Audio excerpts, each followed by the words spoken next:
గుర్తుంచుకోండి.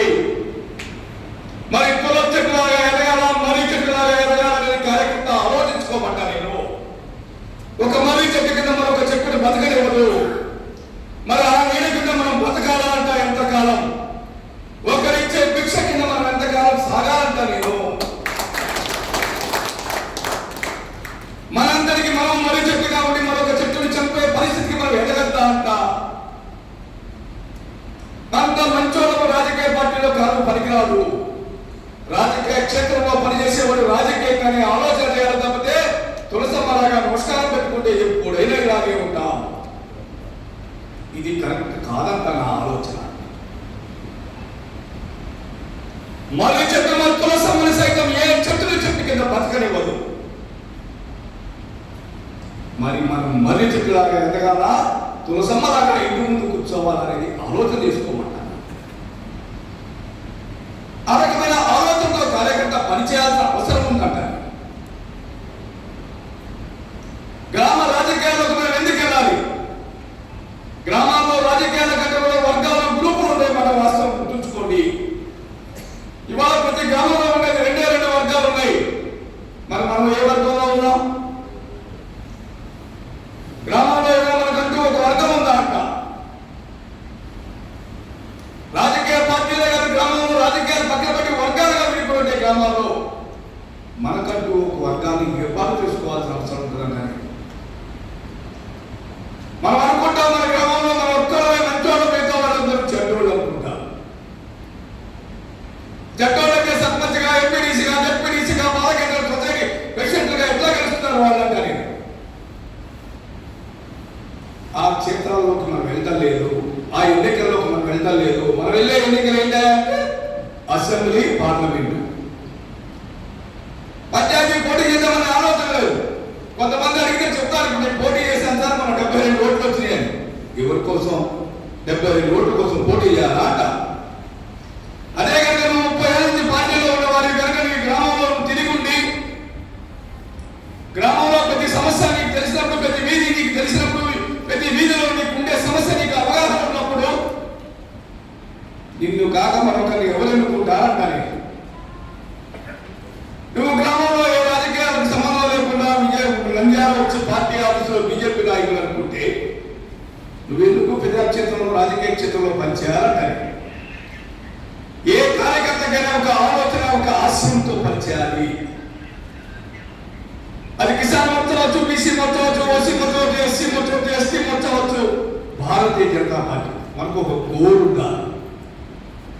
ఆ గోల్ ఉన్నప్పుడు మాత్రమే దాన్ని మీర్చగలుగుతాము. ఒక ఆశయం లేకుండా రాజకీయ క్షేత్రంలో పనిచేయద్దు ఎవరు కూడా. ఎప్పటికైనా ప్రజాక్షేత్రంలో ప్రజలతో ఎన్నుకోబడిన పదవి కావాలి మనము. ఆ పదవి పొందాలంటే ఇవాళ నుంచి మన గ్రామాల్లో రాజకీయాల్లో చొరబడి పనిచేయాల్సిన అవసరం ఉంటుంది. రాజకీయ క్షేత్రంలో పనిచేసే వాళ్ళు గ్రామ రాజకీయాల్లోకి వెళ్ళినంత కాలం పార్టీ నాయకుడిగానే ఉంటాడు తప్పితే ప్రజలతో ఎన్నుకోబడిన పదవి లేనప్పుడు, నువ్వు ప్రజాక్షేత్రంలో లేనప్పుడు నువ్వు రాజకీయ క్షేత్రంలో పనికి రావాలన్నమాట వాస్తవం. ఎన్నేళ్ళ నుంచున్నామని కాదు, మీ విషయం ఆలోచన చేసుకోండి. నువ్వు ఎట్లా ప్రజా నాయకుడిగా అవుతావు?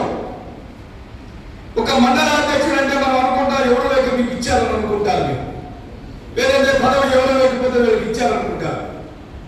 ఒక మండల అధ్యక్షుడు అంటే equal to MPP, equal to ZPTC.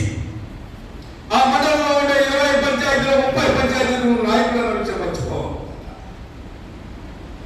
ఆ మండలంలో ఉండే జిల్లా స్థాయి నాయకులు కానీ, రాష్ట్ర స్థాయి నాయకులు కానీ, మండల స్థాయి నాయకులు కానీ ఎప్పుడైనా గ్రామాలకు వెళ్ళామా? మనమంటాను గ్రామంలో ఉండేవాడు పట్టణానికి మీటింగ్ వచ్చేస్తాడు, పట్టణంలో ఉండేవాడు పట్టణంలోకే పరిమితం అవుతాడు. ఇక గ్రామం వంక చూసేది నువ్వు గ్రామం వంక చూస్తే కదా ప్రజలు నీ వంక చూసేదంటారు.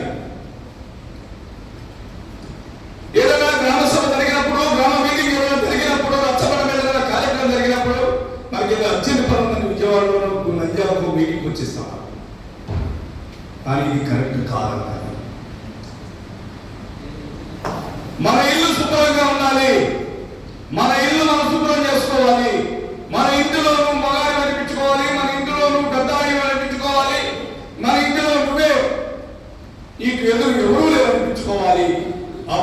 పక్క ఊరు వచ్చి మీటింగ్ చెప్పాలి. మన ఊరు వదిలేసి, మన మండలం వదిలేసి, మన నియోజకవర్గం వదిలేసి జిల్లా ఆఫీస్కి వచ్చో రాష్ట్ర ఆఫీస్కి వచ్చో నాయకుడిని చెప్పుకుంటే ఉపయోగం ఉండదంటాను.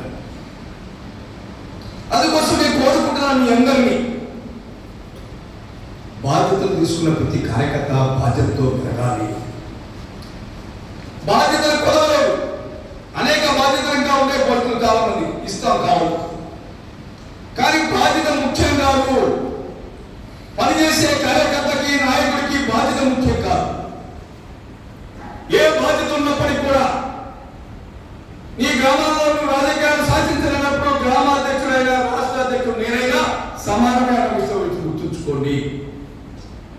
ఒక ప్రజలతో ఎన్నుకోబడిన వాడు ఒక గ్రామానికి సర్పంచి, పార్టీ ఎన్నుకున్న రాష్ట్ర అధ్యక్షుడు కూడా పనికిరాడు, గుర్తుంచుకోండి.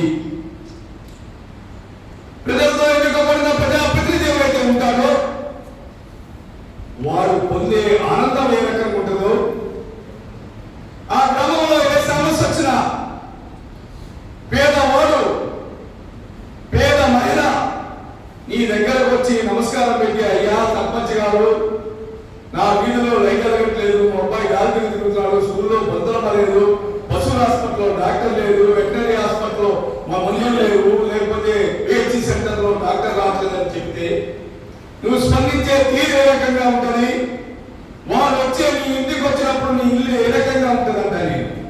మరి మన ఇంటికి ఎవరైనా వస్తారా సమస్యలతో? మనం ఎంత పెద్ద నాయకులు, మనం ఎప్పుడు వస్తారు? ఒక ప్రజా జీవితంలో గడిపినప్పుడు, ప్రజల హృదయాలను చూడగలిగినప్పుడు, ప్రజా సమస్యల పరిష్కారం కోసం మనం పనిచేసినప్పుడు, నీ గ్రామ సమస్యలను వదిలేసి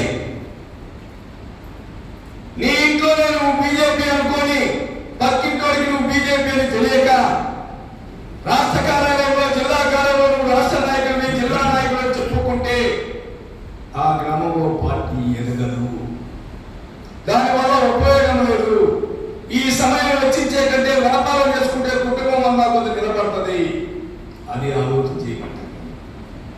కానీ ఈ క్షేత్రంలో రాజకీయ క్షేత్రంలో పనిచేసే ప్రతి కార్యకర్త ఒక నిబద్ధతతో, ఒక ఆలోచనతో, ఒక ఆశయంతో పనిచేసినప్పుడు విజయం మన వెనకమాలే ఉంటుంది. ఆశయం లేనప్పుడు, ఆలోచన లేనప్పుడు విజయం మన వెనకమాల ఉండదన్నమాట వాస్తవం. నేను రాష్ట్ర అధ్యక్షుడిగా బాధ్యత తీసుకున్నాక రాష్ట్రంలో 5,000 పంచాయతీలు గ్రామ కమిటీలు వేస్తానని రాష్ట్ర పార్టీకి చెప్పా. రాష్ట్రంలో సుమారుగా 16,000 పంచాయతీలు ఉంటే ఒక 2-3 నెలల్లో నేను 5,000 గ్రామ పంచాయతీలో 5గురితో గ్రామ కమిటీ వేస్తాను. 25 జిల్లాలో గ్రామానికి 5 చొప్పున 25 × 5 లెక్కేసుకుని 25,000 మంది గ్రామీణ ప్రాంత కార్యకర్త నాయకులుగా తయారు చేసి ఈ పార్టీకి అప్పచెప్పాలని చెప్పాను. బాధ్యత లేని కార్యకర్తలు ఎవరైతే గ్రామాల్లో ఉన్నారో అధ్యక్షుడు, ఉపాధ్యక్షుడు, కార్యదర్శి ఈ పేరు మీద గ్రామానికి 5 చొప్పున ఎన్నుకొని రాష్ట్రంలో 25 మంది గ్రామీణ స్థాయి నాయకులని ఈ రాష్ట్ర భారతీయ జనతా పార్టీకి అప్పచెప్తామని చెప్పుకోవచ్చా? ఈ విషయం చెప్తుంటే Shivaprakash all India organizing secretary అన్నారు, కుమారస్వామి ఇది పాజిబులా, ఇది నువ్వు చేయగలుగుతావా అని అడిగారు. మోర్చా అధ్యక్షులు, రాష్ట్ర ప్రధాన కార్యదర్శులు ఒక 10 మంది సమావేశం జరిగితే 10 మందిలో నీ ఫ్యూచర్ ప్లాన్ ఏంటంటే నేను ఇది చెప్తే ఇది నువ్వు చేయగలుగుతావా అని ఢిల్లీ నుంచి వచ్చాయని అడిగాడు. నేనేం చెప్పాను, నేను చేస్తాను, నాకు నమ్మకం ఉంది, నాకు ఆత్మవిశ్వాసంతో నేను ఈ మాట చెప్తున్నాను. నాకు ఆత్మవిశ్వాసము, నమ్మకం నాకు ఏ రకంగా వచ్చిందా అంటే, ఏదైతే నేను నమ్ముకున్న ఈ నాయకులు కార్యకర్తలు ఉన్నారో వారు నా మాటను వంచేవారి నమ్మకంతో ఈ మాటని అక్కడ చెప్పుకొచ్చారు. మీ మీద మీకు నమ్మకం ఉండాలి, మీ మీద మీకు ఆత్మవిశ్వాసం ఉండాలి, కానీ మీ మీద మీకంటే నాకు ఎక్కువ నమ్మకం ఉంది. నంద్యాల కిసాన్ మోర్చా కమిటీ నేను కోరినట్టుగా గ్రామ కమిటీలు ఇస్తున్న ఆత్మవిశ్వాసము, నమ్మకంతో నేను విజయవాడ సమావేశంలో చెప్పులు బయటకు వచ్చాను.